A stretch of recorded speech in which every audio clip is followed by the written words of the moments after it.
Muito boa tarde a todos, bem-vindos a este novo episódio do podcast Vamos, um podcast da paróquia de Cascais, que tem como objetivo continuarmos a fazer este caminho comum. E caminho comum pelos passos que fazem parte da nossa experiência aqui desta peregrinação sobre a Terra.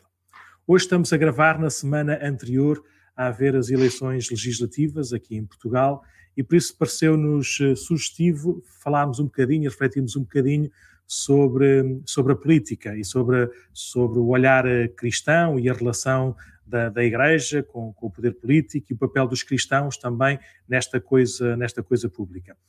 Para isso, convidámos hoje o Padre Francisco Mota, um padre jesuíta, que é, deixem passar esta expressão, e se calhar é dizer pouco, é um especialista nesta área, é um especialista nestas matérias. Por isso, a primeira coisa que eu vou perguntar ao Padre Francisco é que se apresente um bocadinho. Já sabem que ele é padre, já sabem que ele é jesuíta. O que é que podemos saber mais de ti, Francisco? Olá, obrigado pelo convite. Gosto muito de poder aceitar estas provocações, de conversar sobre questões importantes. Eu não percebi duas coisas. Primeiro, eu não percebi quando estava a entrar no StreamYard, que é a plataforma que estamos a usar, que o nome que eu ia escrever era o nome que ia aparecer aqui. Portanto, é verdade. Diz aqui Francisco, não é por um desprezo em relação à qualidade da Companhia de Jesus, é só porque esta questão era só para ti. Mas também não é orgulho pensar que és o Papa, para não? É só mesmo o nome de batismo. Mas o Papa também não apareceria só Francisco. A segunda é que não percebi que eu me apresentar, mas tenho muito gosto de apresentar-me, claro. Então, eu tenho 37 anos, sou jesuíta, padre há 5, entrei para a Companhia de Jesus há 17 anos. Cresci no Estoril, quer dizer, quando era pequenino vivia em Lisboa, mas cresci no Estoril a maior parte da minha vida, paroquiano da concorrência. Estudei Direito na Católica, antes disso estudei nos salesianos durante a vida toda. Tenho este interesse particular por temas de política, ética, sobre a vida da sociedade em geral. E questões sobre os quais leio com frequência. Não sei se considero propriamente uma especialidade, mas pelo menos um tema de interesse forte, sim, garantidamente. Hoje em dia, desde que voltei para Portugal em 2017, que tenho trabalhado primeiro na implementação e agora na gestão do Centro Cultural que os jesuítas abriram no coração de Lisboa, no bairro Alto, ligado à antiga Revista Brutéria, antiga, enfim, que ainda existe, com muita força, a Revista Brutéria.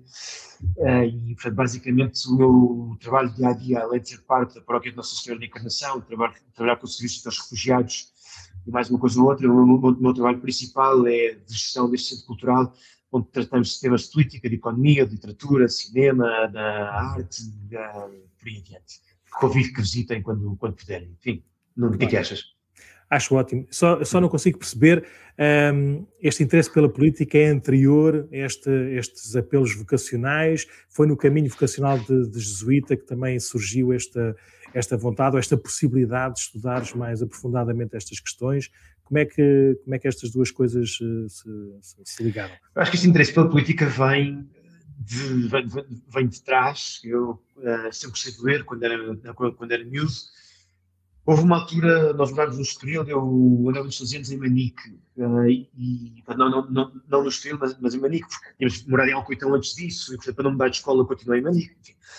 E quando estava no liceu, tinha que apanhar o autocarro na estação de comboios do Estoril para ir até Manique.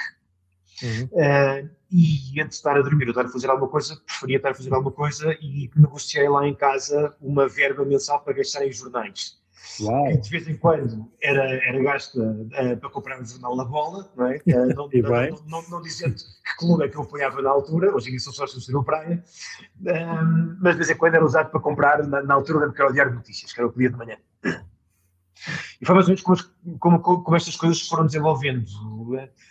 A maior parte da nossa educação faz-se a partir de interesses que começam pequenos e que nós vamos começar a perceber um bocadinho mais e que depois vamos desenvolvendo e aprofundando e por causa disso interessamos cada vez mais e depois nós desenvolvemos e aprofundamos cada vez mais. Né? E a minha relação com a política vem sobretudo aí, quando tinha 14, 15 anos, começar a ler o jornal todos os dias e disse-me interessar. Enfim.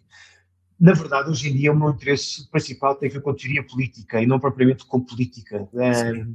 A maior parte do tempo que eu passo a estudar estes assuntos não tem que ver necessariamente com política nacional, no sentido das políticas públicas, mas tem que ver muito mais com a teoria política e com a fundamentação dos grandes regimes políticos, questões que têm que ver com a liberdade, o uso de força, a promoção da paz, por aí adiante, mas é um interesse que nasce. Sim. É isso, nasce quando era miúdo de ler o jornal. Depois, claro, começar a acompanhar debates, começar a ler programas eleitorais e, por alguma razão, muitos dos meus amigos têm fortes ligações a esta dimensão informalmente política da vida. Pronto, isso ajudou sempre muito a conversar sobre estes temas. Sim, e podemos fazer já um bocadinho a transição. Nós também temos muitos outros interesses e tu também brincaste um bocadinho com o teu interesse da bola, mas depois naturalmente a vida vocacional e a vida pastoral põe esses interesses também no peso certo e com peso relativo. Porquê é que isso não aconteceu com a teoria política? E agora sim, já um passo assim um bocadinho mais, uma pergunta mais abrangente, porquê é que para a Igreja, para um padre, para um jesuíta, é bom nós aprofundarmos e termos ideias claras sobre esta ideia política, sobre o sentido ou o lugar desta arte ou desta vocação na vida pública. Porque é que um jesuíta ou porque é que um padre, como eu, como tu, não é? Como é que um padre pode interessar-se e pode exercer também o seu ministério também com este interesse? Não devia estar a ler mais o Evangelho, ou o Antigo Testamento, ou não sei o que é. Qual é que é... Que relação é esta entre, aqui, como tu disseste, a teoria política, se quiseres explicar um bocadinho mais o que é isso, que relação é esta da teoria política para uma vida apostólica, por assim dizer? Pois, então, uma pergunta interessante.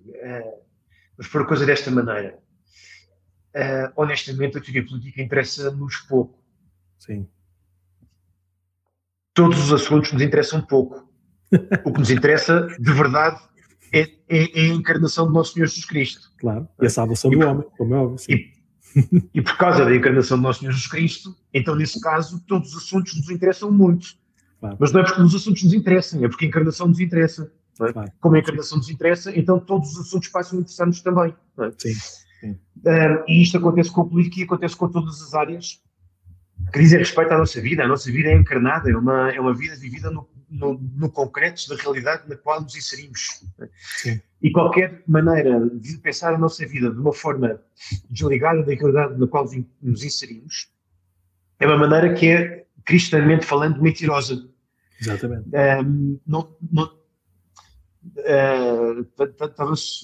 Há bocado, antes de começarmos a gravar, estava a dizer que tinha que pagar o quadro e não conseguia pagar o quadro, porque não tinha aqui, não sei o que, não tinha reparado que aqui atrás tenho notas que estávamos a começar a discutir o orçamento para este ano, aqui na Brutéria, recursos humanos e utilities, não estou a ler atrás, não estou a ler tudo, mas pronto, estávamos aqui a fazer esquemas e jogos e etc.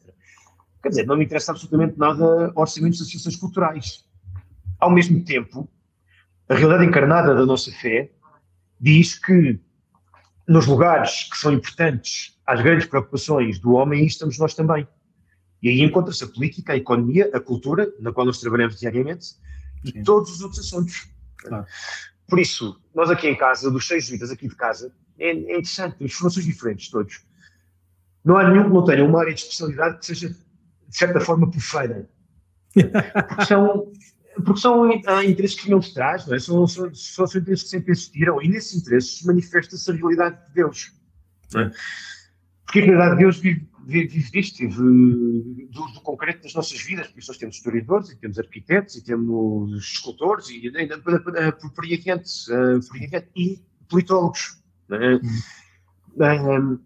Eu, quando estava na Católica, a estudar Direito, e se tem graça, isto é uma coisa que só percebi há uns tempos.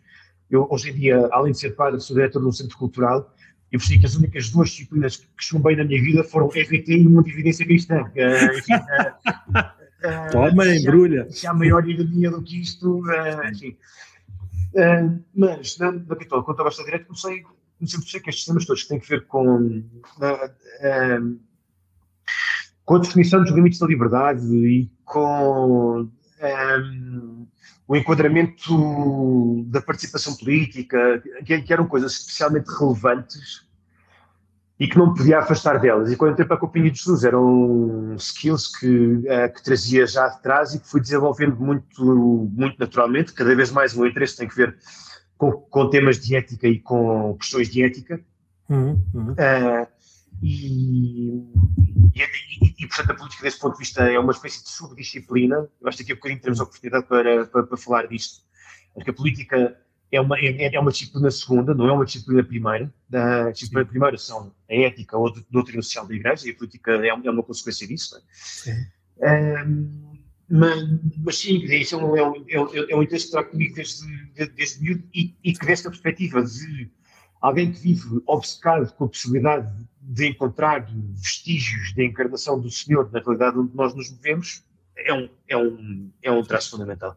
Sim, mas na revelação e na história de Jesus houve assim algumas referências pouco abonatórias, direta ou indiretamente, a estas questões se calhar mais mundanas ou mais profanas, por isso é mais desafiante, ou seja, se calhar não é o lugar, não é o ambiente, não sei se no céu, não sei se já brincaste com isto ou não sei se no céu vai haver políticos, né? Ou melhor, claro que eles vão todos para o céu se a gente rezar por eles e se todos formos santos, né? Mas não sei se vai haver essa função de políticos no céu, de governadores, de gestores, dessas coisas todas, né?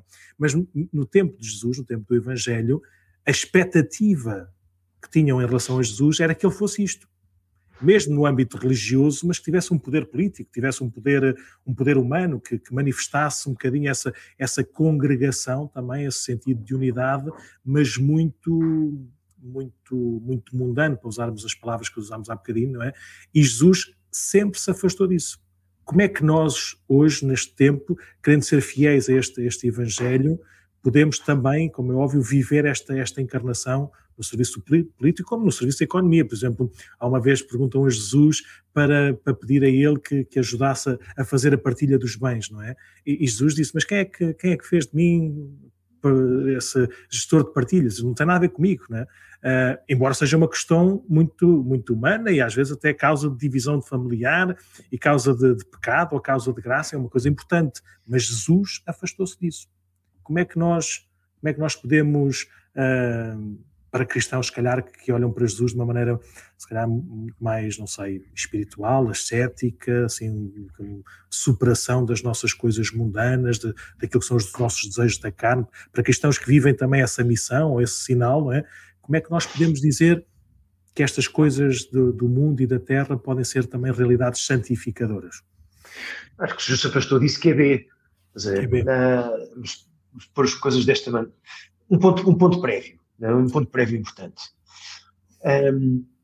Nós temos tendência a prestar atenção a determinadas características da vida de Jesus que em algum momento se vão tornando importantes para nós, espiritualmente significativas.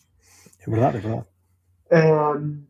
Não quer dizer que em todo o tempo nós tenhamos consciência da totalidade do que é a vida e a pregação e o messianismo de Jesus. Quando nós falamos de Jesus Cristo, que é pobre e humilde, e Jesus é pobre e humilde, não dizemos que Jesus Cristo é rei, mas Jesus Cristo também é rei. Não é? E não dizemos que Jesus há uma série de... que era o amigo do Pai. Não é? Há uma série de visões às quais nós podemos ir recorrendo ao longo da nossa vida, que são úteis quase sempre. Aquele que anuncia o reino, mas dizer que o que anuncia o reino e o que é pobre e humilde é dizer duas coisas diferentes da vida de Jesus. Uma é o que é que ele é, como é que é o modo de vida dele, outra é o que é que ele anuncia, o que é que o mundo devia ser, não é? E nós vemos muitas vezes nesta tensão de pegarmos em fragmentos, em porções da vida de Jesus, que são especialmente relevantes para a vida da Igreja no tempo no qual nos inserimos, ou para a nossa própria vida no momento no qual nos inserimos, ou, enfim, e absolutizar esses pequenos bocadinhos da vida de Jesus. É verdade que Jesus tinha uma relação com o Império e com o messianismo político, não só de desconfiança, mas de recusa.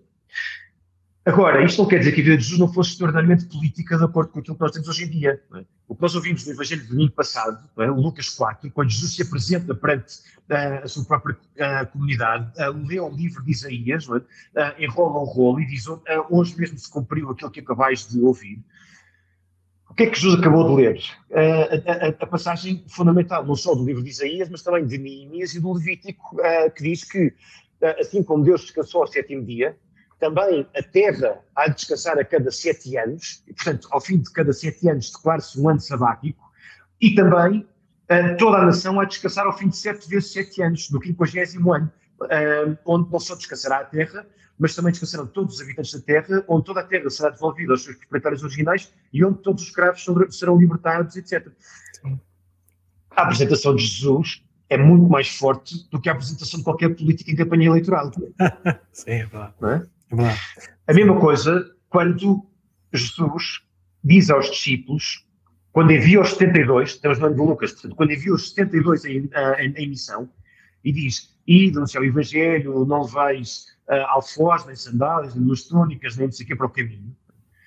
O que Jesus está a dizer, politicamente, é extremamente revolucionário. Está a dizer que a Igreja, que esta comunidade que existe, seja pobre. O que é o fenómeno político? O fenómeno político é o fenómeno que distribui a autoridade, os recursos, o tempo de cada comunidade. É o que Jesus está a fazer com os discípulos. Jesus está a fazer primeiro-ministro. Está a dizer, quando forem pregar o reino, não é? Reino, palavra extraordinariamente política, quando forem pregar o reino, vão vocês próprios vestidos desta maneira e vão vocês próprios fazer as coisas desta maneira. E isto é uma afirmação extraordinariamente política. Quando Jesus, no Evangelho de São João, sobretudo, limpa o templo daqueles que vendiam quinquilharia lá dentro e etc. O que faz, mais uma vez, é uma afirmação extraordinariamente política. É isto, não se confunda, não se confunda aquilo que é Deus e aquilo que é dos homens. Não tragam a usura aqui para dentro, não tragam esta venda injusta aqui para dentro. Não, pronto, a vida de Jesus, deste ponto de vista, se olharmos para o fenómeno político como um fenómeno que tem a ver com a organização da vida das comunidades em função do bem que é comum, não é? E aqui entramos em jargão da Igreja, então não podemos deixar de olhar para a vida de Jesus como sendo extraordinariamente política, e mesmo que não seja institucionalmente política, mas tem consequências políticas ainda enormes. Só mais uma pequena pergunta, também ainda falando de Jesus e do Evangelho, que eu acho que já sei a resposta. Quando eu começo a fazer a pergunta na minha cabeça, se calhar é estúpido, as coisas estão a fazer isto, que é óbvio, não é? Mas quando nós falamos de Jesus, nós temos a tentação ou a tendência de ser agregador. Ou seja, quando falamos de Jesus, temos à partida um desejo de unidade, mesmo sabendo que estamos muito separados e há muitos caminhos que vão dar a Jesus e essas coisas todas, não é? Mas quando falamos de política, parece que é exatamente ao contrário. Eu se calhar, este episódio que nós vamos pôr no ar, se calhar vai ser o menos ouvido ou se calhar vai ser o mais debatido. Ou seja, logo à partida pode criar estranheza, não é? Isso não é também sinal de que as coisas não estão assim tão bem ligadas? Vais-me dizer logo, calma aí, que Jesus diz que não veio trazer a paz à terra, veio trazer a divisão, exatamente, né? Mas pronto, mas se quiseres dizer tu, em vez de estar eu a dizer, né? Mas à partida temos o SLN que Jesus, congregador, comunhão, união, põe-nos todos assim num tom assim mais zen, não é? E a política é exatamente ao contrário, ficamos logo iriçados, apetece-nos logo gritar, apetece-nos logo mudar de canal, apetece-nos logo levantar uma bandeira qualquer. Isto é sinal de quê? Acho que isso quer dizer duas coisas. Primeiro é que nós não entendemos bem quem é Jesus. Segunda é que nós não entendemos bem o que é a política. Quer dizer, em primeiro lugar, que nós, de facto, não entendemos a fundo quem é Jesus.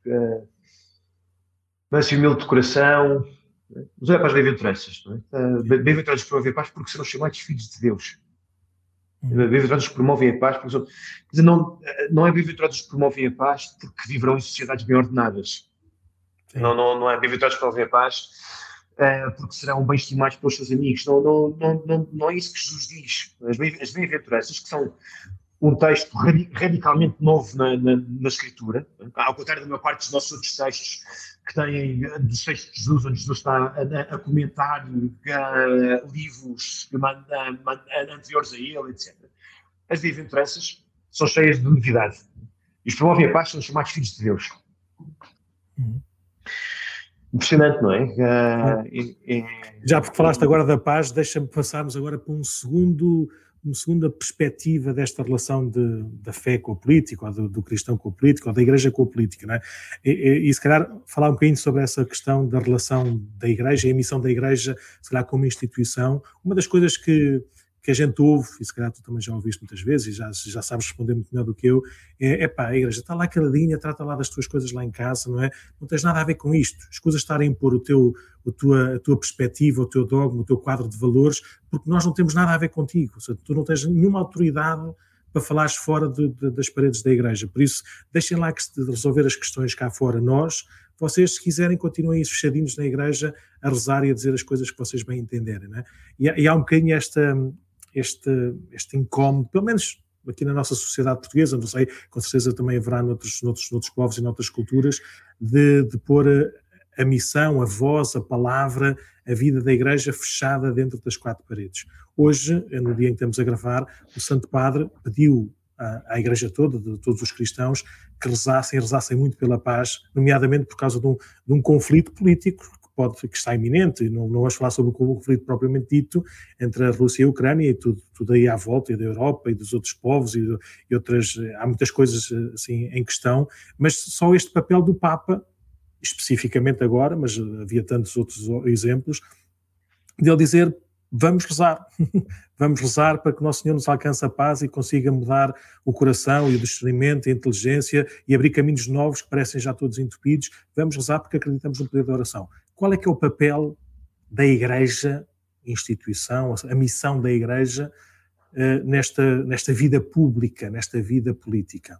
Estar calado, falar só de vez em quando, falar só das suas coisinhas com tom carinhoso, como é óbvio, ou ser de facto mais um partido político, ou ser um governo acima de todos os governos, a quem todos têm que dar ouvidos e seguir a sua autoridade moral? Qual é que é o equilíbrio? Então, a Igreja, na sua doutrina social, o que repete com muita frequência, o que repete os textos de papas, conferências episcopais, etc., é que a Igreja não é especialista em soluções, mas a Igreja é especialista em humanidade. A Igreja não é especialista na técnica, não é especialista em mercados financeiros, não é especialista em armamento nuclear, não é especialista em distribuição de alimentos a uma escala mundial. A Igreja não é especialista em soluções, não é especialista na técnica, é especialista em humanidade. E isto é aquela primeira coisa que eu estava a dizer há bocadinho, depois não cheguei à segunda, mas a primeira coisa que eu estava a dizer há bocadinho, que nós muitas vezes entendemos mal quem é Jesus, e entendemos mal que aquilo que nós recebemos do depósito da fé, do depósito da Igreja, é precisamente uma especialidade nas questões da humanidade. Vindo a mim todos os que cansados e oprimidos, eu vos aliviarei. É isto que Jesus diz, não é? Vindo a mim todos tiveram problemas com o subprime e eu resolverei. Não é isso. Todos os que cansados e oprimidos, eu vos aliviarei. O papel da Igreja, incessantemente, é este de alertar, apontar para aquilo que são as grandes questões da vida da humanidade. E as questões da vida da humanidade, com muita frequência, são políticas, mas não são necessariamente só políticas, por vezes são culturais, por vezes são sociais, por vezes são, enfim, por aí adiante. Mas o que compete à Igreja, no compêndio doutrinacional da Igreja, não sei se as famílias têm em casa, mas se não têm, deviam ter, é um calhamaço grande, verde, publicado por uma editora da nossa terra há uns 15 anos ou mais. Se me deres 2 segundos eu vou conseguir encontrar aqui, vai falando. Ok. Mas o que a Igreja diz na sua doutrina social, neste compêndio da doutrina da Igreja, que é nos parágrafos 72, que é no parágrafo 72 no parágrafo 81, é que isso precisamente, exatamente isso. O que a Igreja diz é que a Igreja compete em 4 coisas, são 4 verbos que a Igreja usa. Por um lado, primeira coisa, interpretar a realidade na qual nos inserimos. Interpretar os que nós temos à nossa volta, aquilo que são as grandes questões que nos rodeiam, etc. E, em segundo lugar, orientar, compete a doutrina social da Igreja, orientar os fiéis, mas não só os fiéis, como o Papa Francisco tem sido todos os homens de boa vontade, esta expressão já herdada do Papa João Paulo II, né? Orientar no caminho daquilo que pode ser bom e uma vida realizada. E depois, ao mesmo tempo, interpretar e orientar, e depois uma nova missão dupla, anunciar e denunciar. Anunciar o caminho que deve ser vivido, que pode ser vivido, que conduz à vida mais plena, etc.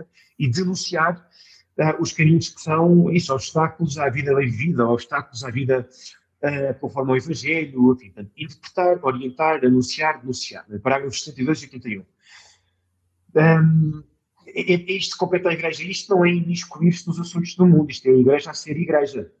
Por isso é que também, como há bocadinho não dizia ali, por isso é que nós muitas vezes temos um entendimento errado da política, porque olha para a política como o lugar onde o desacordo pode ser expressado, em vez de olhar para a política como um lugar onde o bem comum pode ser encontrado. Sim. Né?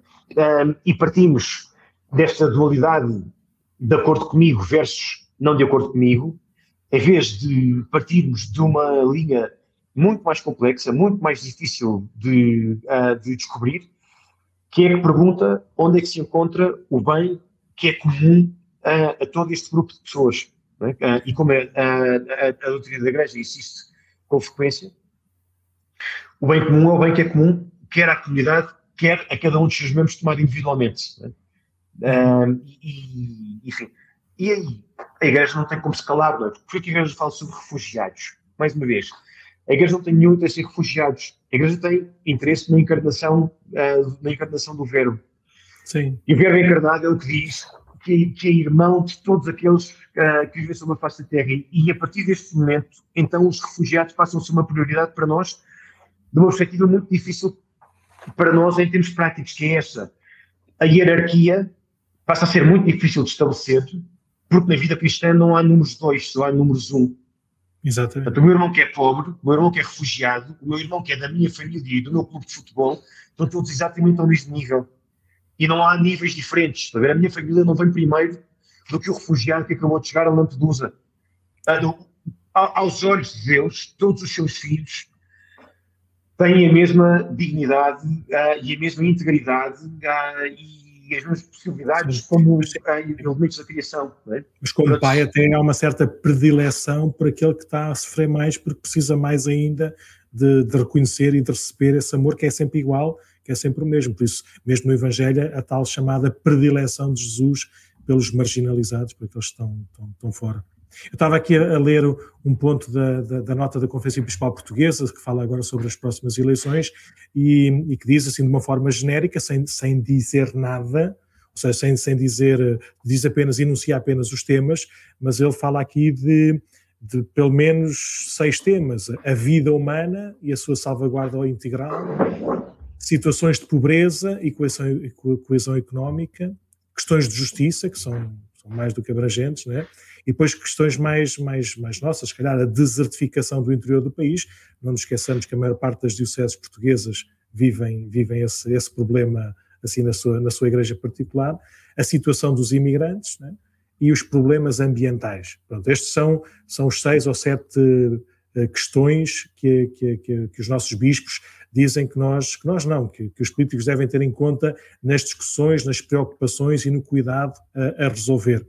Achas que isto é ouvido, é útil, é eficaz? Qual é que podia ser, se calhar, estamos ainda a falar no nível, se calhar, de igreja e instituição. Depois já vamos para a última parte, que é dos cristãos propriamente ditos, cada um com a sua missão e o seu carisma. Mas como igreja e instituição, achas que nós podíamos ir mais longe, mais perto? Basta-nos isso? Como é que a gente se posiciona nesta questão da política mais deste segundo plano, do governo de um país ou de uma Câmara ou do que seja? Então, o vídeo é muito interessante. Se este podcast, em vez de ser gravado, fosse ao vivo, temos de perguntar quantas pessoas que estavam a seguir o podcast é que já tinham tido acesso a essa nota da Conferência Episcopal. E ficávamos a saber se era ouvido ou não. Mas, depois de perguntar às pessoas que já tinham lido se tinha sido útil, e ficávamos a saber se tinha sido útil ou não. Sim. Eu desconfio que para quem lê é útil. Mas imagina que tu és o secretário da Comissão Permanente da Conferência Episcopal, não sei o quê, de um país qualquer, e há eleições no teu país, o que é que achas para bem, não só da Igreja cá por dentro, mas do papel da Igreja, no papel social, o papel cultural normal, né, de vida pública da Igreja, qual é que devia ser que tipo de participação é que devia ter? Lembras-te no ano passado, há 2 anos, já não me lembro, houve um grupo qualquer da Igreja, mas também estava inserido num programa qualquer político, que fez um bocadinho, foi buscar parâmetros da doutrina social da Igreja e depois assim tipo um checklist, não é, com os programas de cada partido, dizer o que é que cada um dizia, se era a favor, se era contra, na lógica da doutrina social da Igreja. E a Igreja teve que se afastar disso porque havia uma conotação política, uma conotação partidária, ou seja, a Igreja não podia fazer isso de uma maneira independente, de uma maneira exterior. Estou a falar de cor. O que é que achas que podia ser a intervenção desta Igreja-instituição no panorama político normal, habitual? Eu acho que este exercício da princípio escolar é interessante. Vamos pelo menos chamar a atenção para alguns assuntos que não podem deixar de ter atenção. Sim. A questão que eu vejo em relação a isto é uma questão prévia. E a questão é, nós temos dificuldade, enquanto Igreja, de pensar o fenómeno político em termos explicitamente cristãos. Habitualmente, a Igreja, a Igreja começa a discutir o assunto político já quando vai na rebentação das ondas e não quando o mar começa. E por isso discute questões como igualdade, liberdade, etc., que são questões fundamentais. Não são, contudo, princípios formais, não são os princípios formais essenciais que constituem a doutrina social da Igreja. Os princípios formais essenciais que constituem a doutrina social da Igreja são 3. Né? O bem comum, a subsidiariedade e a solidariedade. São os 3 princípios que a Igreja reconhece como sendo fundamentais na sua doutrina social. Depois tem 2 subprincípios. Do princípio do bem comum nasce o princípio do destino universal dos bens e do princípio da subsidiariedade nasce o princípio da participação política. Né? Portanto, é um W, não é? Sim. Bem comum, destino universal dos bens, subsidiariedade, participação, solidariedade. Estes são os 5 elementos fundamentais para pensar a relação da Igreja com a sociedade e com o fenómeno social. Depois, claro, que destes princípios decorrem questões aplicadas, como sejam isto que falavas, do meio ambiente, por aí dentro, todas as questões que discutimos sempre sobre o emprego, sobre a tributação, sobre uma série de coisas. Mas o nosso ponto de partida tem que ser o de entender adequadamente o que é que são estes princípios fundamentais da Igreja no entendimento da sua vida social, porque senão nós vamos começar a discutir, já na altura da arrebentação, vamos começar a discutir só sobre se a tributação é excessiva ou não é excessiva. O nosso ponto de partida não é esse. O nosso ponto de partida é perceber o que é que significa o princípio do bem comum e como é que ele se aplica. Sim. E perceber o que é que traz como consequência para a nossa vida dizer que o destino de todos os bens criados sobre a Terra é universal e comum a toda a humanidade. Não é? E perceber o que é que significa dizer que a autoridade tem que ser exercida subsidiariamente, que a participação é uma exigência e que a solidariedade é o critério de tudo. Não é?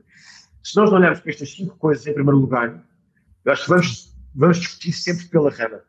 Sim. A partir do momento em que estas 5 coisas estão apreendidas, então acho que sim, a nota da Conferência Episcopal faz 100% de sentido. Sim. Em qualquer país, real ou utópico, não é verdadeiro ou imaginado, ter pontos concretos de atenção é muito importante. As conferências episcopais, quer inglesas, quer americanas, em todas as grandes eleições, produzem documentos de média dimensão, 12, 20 páginas mais ou menos, sobre o que está em jogo nessas eleições. E fazem isto de uma maneira muito prudente, muito sensata, fazem há bastante tempo já também. A nota mais importante, comum a estas 2 conferências episcopais e comum a todos os documentos que são produzidos nesta linha, a nota mais importante é dizer que os cristãos não são single issue voters. Sim. Os cristãos não decidem o seu voto em função de um assunto único. Mais tributação ou menos tributação, aborto ou não aborto, antes aqui, enfim. há assuntos que têm uma importância desproporcionada em relação a todos os outros. Né? Os nossos assuntos na vida social não estão todos ao mesmo nível, não estão todos no mesmo patamar. Mas há assuntos que são principais e há assuntos que são secundários. Há assuntos que são principais por valerem 52% e outros que são secundários por valerem 48%. Né? E aqui todos os nossos juízos funcionam com base na prudência. Eu avalio todas as situações individualmente, uma a uma, com cuidado, um a um. Eu não sei se quem está a ouvir este podcast foi ver os programas de governo, programas eleitorais dos partidos que concorrem ao governo ou não. A maior parte dos partidos tem um resumo, ou em uma página, ou numa dúzia de páginas, do que são as medidas principais. Estas medidas principais deviam ser lidas tendo em conta estes 5 princípios, né? Bem comum, destino universal dos bens, subsidiariedade, participação e solidariedade. E o voto dos cristãos, o voto dos católicos, para ser um voto que verdadeiramente é um voto politicamente cristão, tem que ter atenção a estes 5 princípios. E se não tiverem atenção a estes 5 princípios, então pode ser um voto bem intencionado e pode ser um voto cristão por acaso, por sorte. Mas não é necessariamente um voto cristão. Sim, sim. Pronto, nós vivemos nesta tensão difícil, mas não...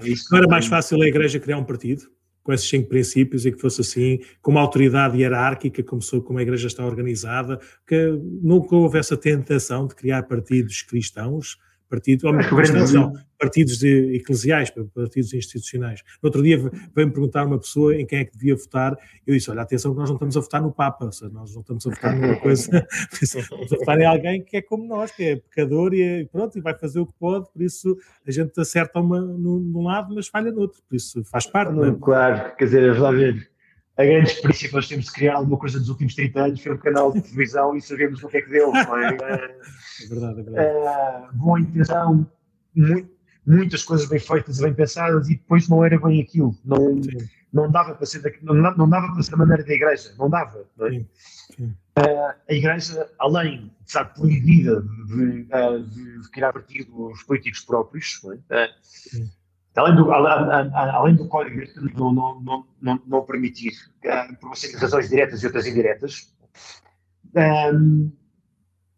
tem esta sabedoria, que acho muito mais interessante, de perceber que há bem a receber de muitas visões muito diferentes da parte da vida da sociedade. E por isso, visões diferentes da vida da sociedade não são destrutivas nem caóticas. São aquilo que nos permite, na diferença, encontrar visões diferentes de bondade que possam ter ficado esquecidas ou de maldade que tem que ser combatida. Anunciar e denunciar. Estão a ver? Sim. Parágrafo 82 do Companhia Internacional da Igreja. É? E nestas visões diferentes é que a gente encontra riqueza. Nós, infelizmente, a maior parte das vezes, nestas visões diferentes, encontramos ameaça. Sim. Porque também há ameaça, de facto. Não é? Também há ameaça, mas a nossa vida não devia ser de nós contra eles. A nossa vida devia ser de buscar o bem em cada coisa. E numas coisas encontra-se mais bem, e noutras encontra-se menos bem, mas encontra-se mais o nosso bem e noutras mais o bem de outros. Mas o que nós buscamos é o bem em todo o momento. A Igreja não pode criar um partido também para este ponto, também para esta questão, também para esta razão, que é nós encontramos bem em muitos sítios diferentes, encontramos bem escritos de muitas maneiras diferentes, espelhados de muitos modos diferentes.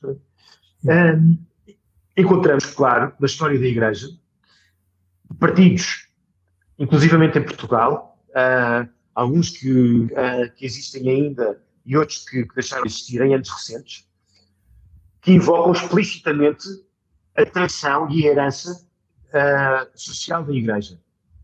Também há partidos, inclusive partidos que ainda existem, que evocam a doutrina social da Igreja de maneira que tem que ser exposta. E tem que se dizer que aquilo que vocês invocam é mentira. Eu estou a dizer que nascem de uma coisa da qual não nascem. Podem achar que nascem até, mas a verdade é que não nascem. Okay? E aí sim a Igreja encontra companhia para o caminho. E o papel da Igreja, nesse caso, é interpretar e orientar, anunciar e denunciar.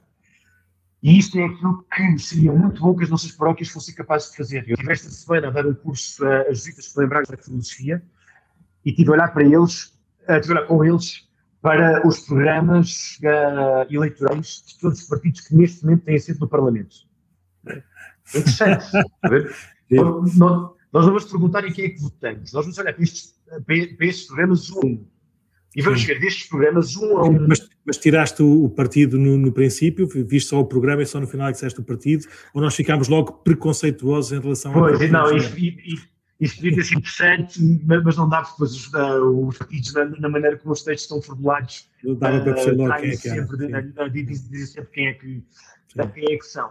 Mas uma coisa gira, que é ter um grupo de 8 pessoas à volta de uma mesa a ler programas e a discutir programas e a tocar e a ir à volta, e agora um lê esse primeiro, outro lê aquele depois, outro lê não sei o quê, outro lê...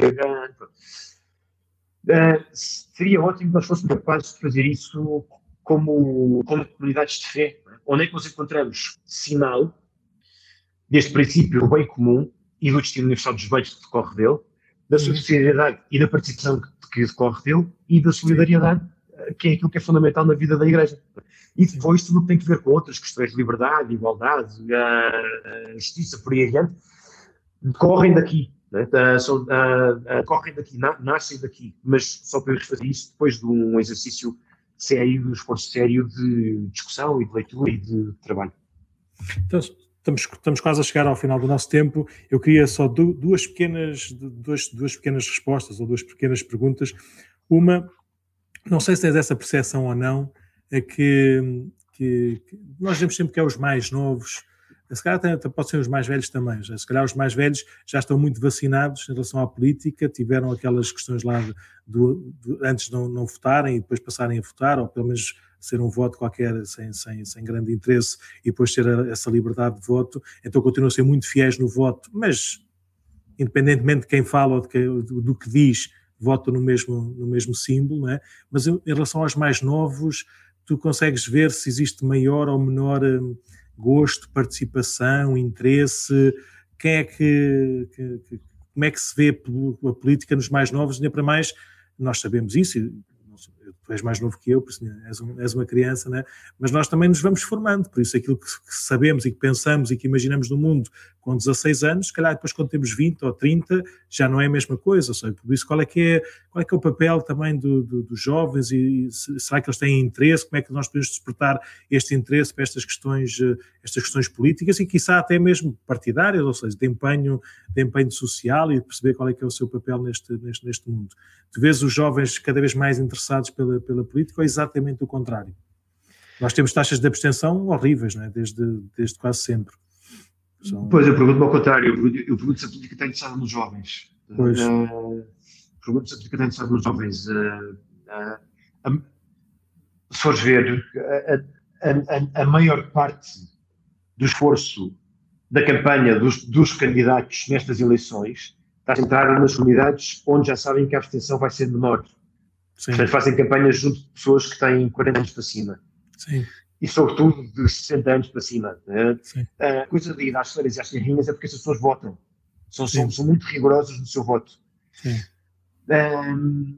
E porque é que nós não conseguimos, nós como quem diz, a maior parte da juventude também não vem à igreja, também é uma das coisas que é um sinal dos tempos, mas como é que se consegue, não é? Que os mais novos percebam logo à partida que é uma questão primordial esta participação cívica, pelo voto e mesmo na política propriamente dita, não é? Consegue-se com dificuldade. Conseguir-se-ia com escolas com projetos pedagógicos mais adequados à realidade da nossa vida social. Porque é que as nossas escolas continuam tirando casos como o Colégio Alemão, o Colégio de São Tomás, colégios que montam o seu próprio projeto pedagógico. As nossas escolas ensinam as mesmas disciplinas há 40 anos, quase da mesma maneira. Há alguma coisa que está a falhar aqui. Nós continuamos a ensinar as mesmas coisas a crianças que escreviam em máquinas de escrever, do que ensinamos a miúdos que com 8 anos sabem na internet perfeitamente. Temos que criar um novo modelo, um radical novo modelo de educação. E criar também um novo modelo, e eu desconfio daqui daqui a 30 anos ou 40 estaremos a falar uma coisa completamente diferente. Temos que montar um modelo totalmente novo também de participação política. Há tanta participação política nas redes sociais e que depois não se traduz em votos. Portanto, há aqui alguma coisa aqui está a falhar.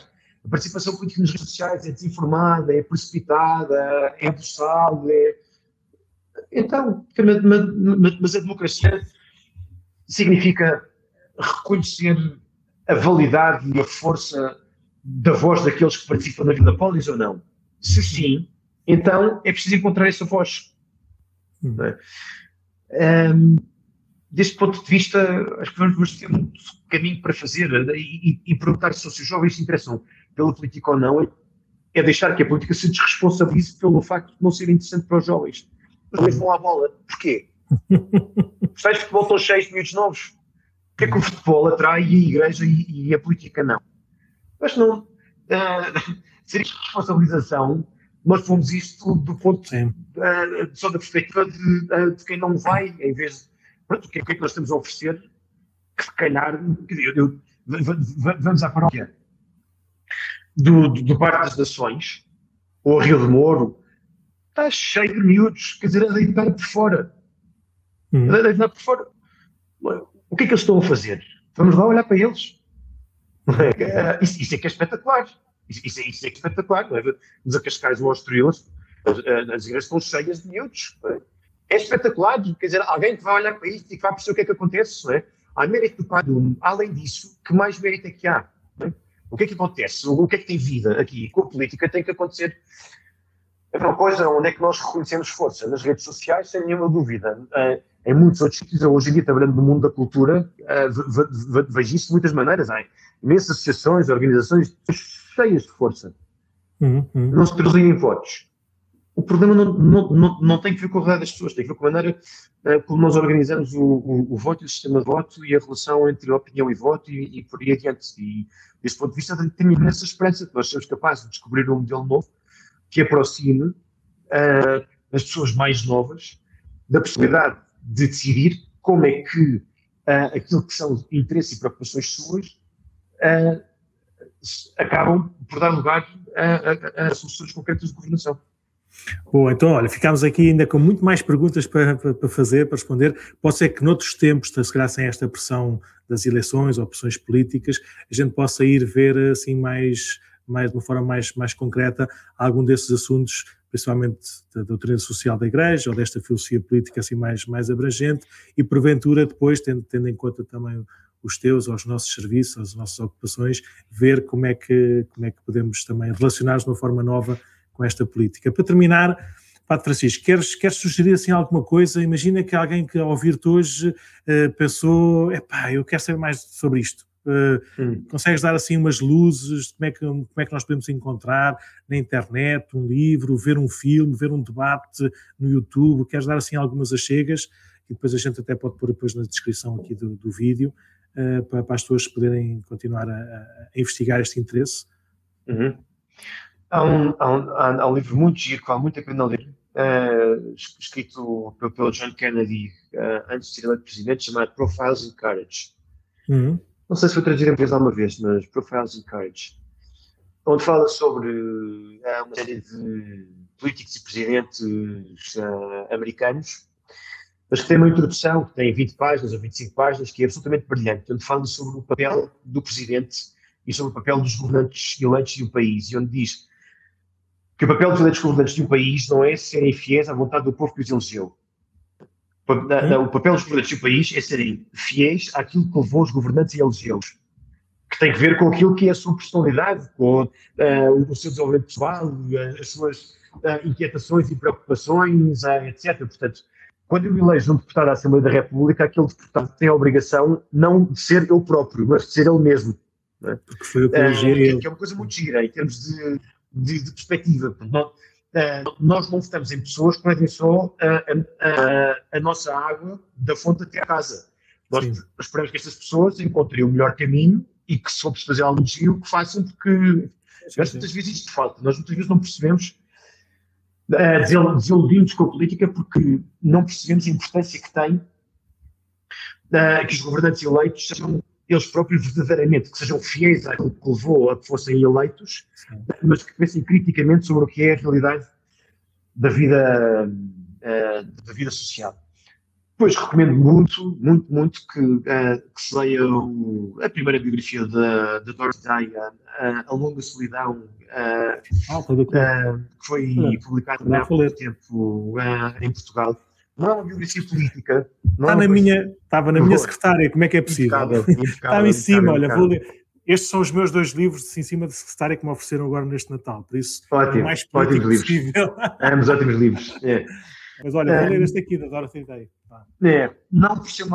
Não por ter uma visão concreta do que é que a organização política deve ser, mas porque é uma visão muito provocadora disto, dizer que a Igreja é especialista em humanidade, não em soluções técnicas, mas na humanidade.